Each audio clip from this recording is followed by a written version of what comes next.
اللہ والوں کے سامنے اور نیک لوگوں کے سامنے اپنی جو اندر کی انا ہے اور اندر کا جو بت ہے اس کو لا کے بیٹھ جانا، یا کوئی بے ادبی ان کی بارگاہ میں مستقل کرنے والا، اس کے دل کو بھی مہر لگا دی جاتی۔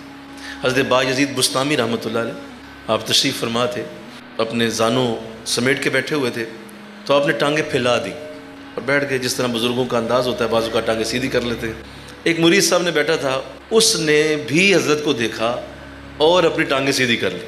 اب یہ ظاہر ہے بزرگوں کے سامنے بیٹھنے کا انداز نہیں ہے۔ حضرت جبریل علیہ السلام جب حضور کی بارگاہ میں آتے تو آپ دو زانوں بیٹھا کرتے تھے، اور صحابہ بھی حضور کے سامنے دو زانوں بیٹھتے تھے۔ تو اللہ نے اپنے نبی کے سامنے بیٹھنے کے انداز بیان کی۔ پاؤں اس نے سیدھے کیے نا، حضرت نے دیکھا کہ اس نے بھی سیدھے پاؤں کر لیے، اب خاموش رہے۔ جب اٹھ کے چلے گئے نا تو وہ پاؤں سمیٹنے لگا تو پوری دونوں ٹانگیں مفلوج ہو گئی۔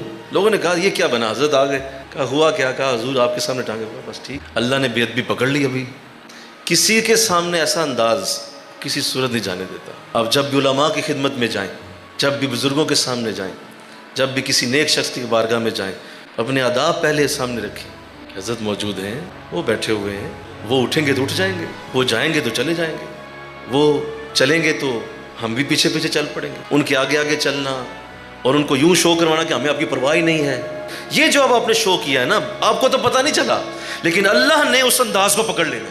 کہ آپ کو پتہ کیوں نہیں تھا کہ ایک عالم دین تھا، ایک بزرگ تھا، ایک نیک شخص تھا، اس کے سامنے انداز ایسا کیوں بنایا؟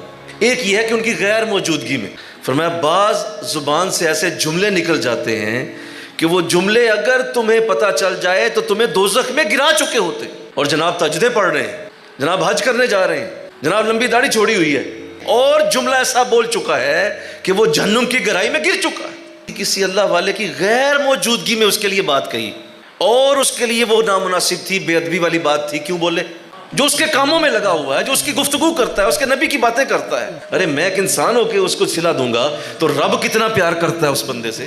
فرمایا کہ جو کسی اللہ والے کے لیے ایسا کر دے، اللہ اس کی نسلوں سے ولایت ختم کر دیتا ہے، کیونکہ اس نسل میں سے ایک بندے نے کسی اللہ والے کی بے ادبی کی ہوئی تھی۔ اللہ نہیں چھوڑے گا اسے، بے ادب ہونے کی کوئی معافی نہیں۔